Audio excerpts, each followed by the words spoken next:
Ah oui, il fallait que nous démenions.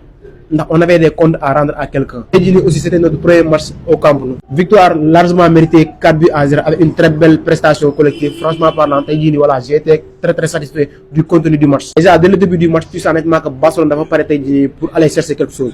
Pressing très haut, 20 premières minutes. Et nous, saison passée, une pressing très haute, on a asphyxié l'adversaire, on a des solutions pour faire des passes. Et le résultat est là, à la 4e minute, voilà, Lewandowski marque le premier but. Et les gars, Eric Garcia, Wallah, c'est le joueur qu'il pense être. Eric Garcia, c'est notre soldat. Il nous après. Vraiment, Bilbao, on carrément, voilà, on était au-dessus de.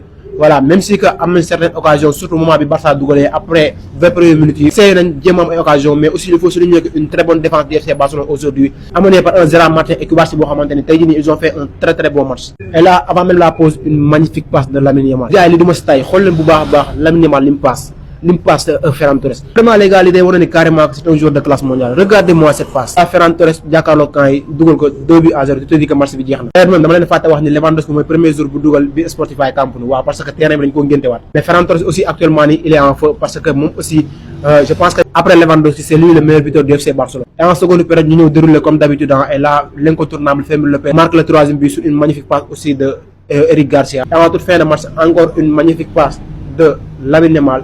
Ferran Torres marque le 4e but. 2 mois après sa blessure, Rafinha fait son retour et tey jii nii bi mu duggee am na 10 minutes mais il a montré des choses très intéressantes et yaakamte nañ bu baax a baax gis suite bi. En tout cas les gars, voilà une performance aboutie vraiment dinaa ñëw ci kanam inchallah d'ici la nuit. Voilà les performances individuelles de Lamine Yamal, d'Eric Garcia, vraiment aujourd'hui j'étais satisfait. Même Dani Olmo aussi tey il a fait un bon match.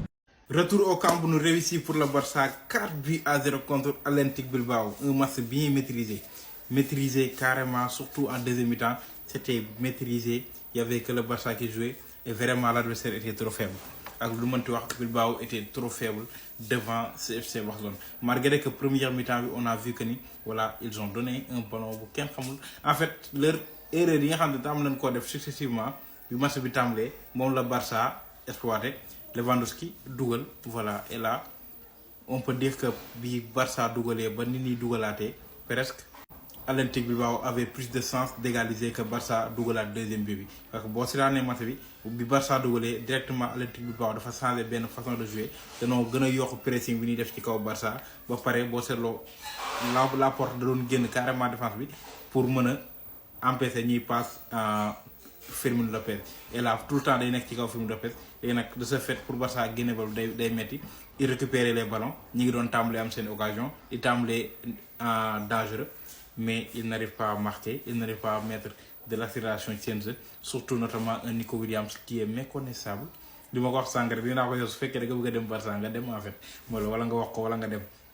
Parce que méconnaissable, pas de prise de vitesse. Je sais que Pibalti, c'est le problème en fait. Pibalti doit nacrer manœuvrer. Parce que ça va empêcher de vitesse, ça va empêcher de course, ça va empêcher de dóor. Lim day empêcher mo bari mais nak je comprends pas tay ci lan moko dal il n'a pas débordé jëlul vitesse jëlul dara l'autre xoma num tuddu non ci ben côté bi aussi pareil pas d'accélération rien après Barça tamit en a profité ñu defaat ben erreur Barça a profité dougal et la deuxième mi-temps bi facile pour Barcelone qui a commencé à tenir le ballon ñom ñu jël rouge gëna yombal match bi ci di Barça a déroulé Barça a retrouvé les sensations lucidité devant les buts. Voilà, il marque 4-0, donc c'est facile. Ferran Torres qui marque un doublé. Lamine Yamal qui fait un excellent match, vraiment, il a fait un match impeccable. Et c'est pour ça qu'on dit que les gardiens aussi, il faut battre l'équipe.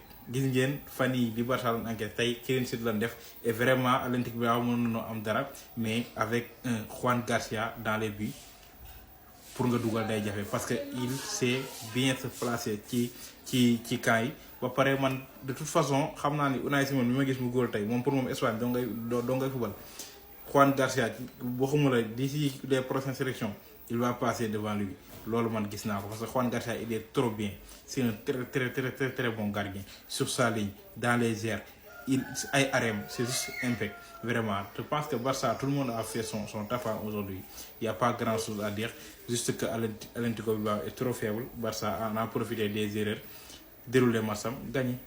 Unai Simon mo xana dafa pari foot tay Unai Simon bu fekkee yow da nga pari foot kay wax ñuko mi gis ñaari bi mu encaissé premier bi wu Lewandowski bi bu nu mu yombee man dafa jaaxal sax deuxième bi nag Ferran Torres dóoru sa bal bu baax saa yi bàyyi bal bi xoolal bal bi raam naa nga dugg ci kaay yi non man Unai Simon Johan Garcia moo la mën fuuf barki yàlla du niveau c'est que da nga ko jiitu rek nekk Espagne nga yaakaar ne da nga tàngoo de équipe bu Espagne bi amaana seen défense moo dëgër mais tàngoo li fi wane tey performance bi ñu fi wane tey moom tu n'es pas au niveau Johan Garcia Barça sant leen Johan Garcia. le FC Barcelone leader mais affaire yi gaaw na Real rawee fi woon Barça 5 points xawma léegi ñoo tolloole Barça actuellement moo jël premier 31 jour Real yi lay waxal fexe leen ba suba da ngeen gañe nag wane ful ak fayda ci terrain bi mooy jour Barça yi lu ma leen bañ gis ngeen attitude bu ñuy wane ci terrain bëgg-bëgg bi envie bi détermination bi ak match bi voilà quel que soit l'adversaire yow maanaam defal li nga war a def rek gisoo Barça tey dafa mën waaj yi même sans le rouge de Bilbao Barça moo mën waaj yi bul sonn tey da ko wane carrément mais Lamine Yamal mais ñaari passe yu mu def Ferran Torres premier bi extérieur du pied deuxième bi ram milieu terrain bi jox saa waay. Quel joueur de classe mondiale. Pour ne pas oublier, Rafinha aujourd'hui a fait son retour depuis le 25 septembre mi ngi soog a ñëwaat de blessure. non nga am Johan Garcia sa équipe da lay apporter assurance sécurité li la Barça manqué woon il est de retour tey un match fantastique des arrêts phénoménal te il était même pas en danger aujourd'hui. Unai Simon moom yow moom nag ñoo yem Unai Simon mii ñàkk de Espagne tàng rek mais dara xamu ko Unai Simon tey yow comme que jouer pari foot mais luy problème bi yomb yi nag Unai Simon yow dara xamu ko dakate dara. Robert Lewandowski aujourd'hui qui a marqué le premier but sur le nouveau Spotify Camp Nou. Barcelone jox leen cër le doyen Robert 113 matchs 77 buts dafa mën a dugal nag moo gars yi maa ngi xaar seen avis en commentaire képp koo xamante ni daf may laaj abonnement IPTV sama story TikTok maa ngi fay dugal yu doy waar ku ci bëgg ku mu intéressé message ma nga capture nga yónnee ma nga ne lii ak lii nga bëgg pour abonnement IPTV ñi nga xamante ne dañoo am problème sur match surtout waa diaspora numéro bi 77 la 348 43 09 yaa ci des.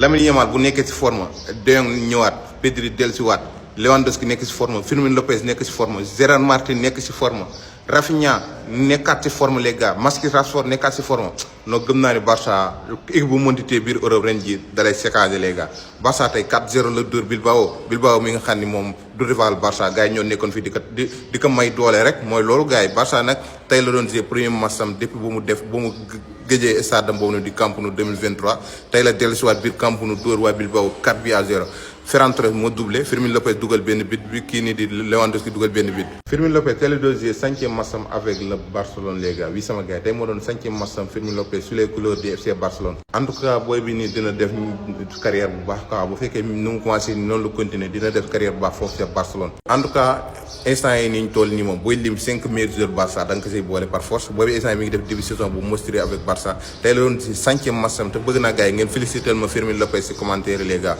kii nii dafa war réussir Barça booy bi dafa war réussir Barça par force.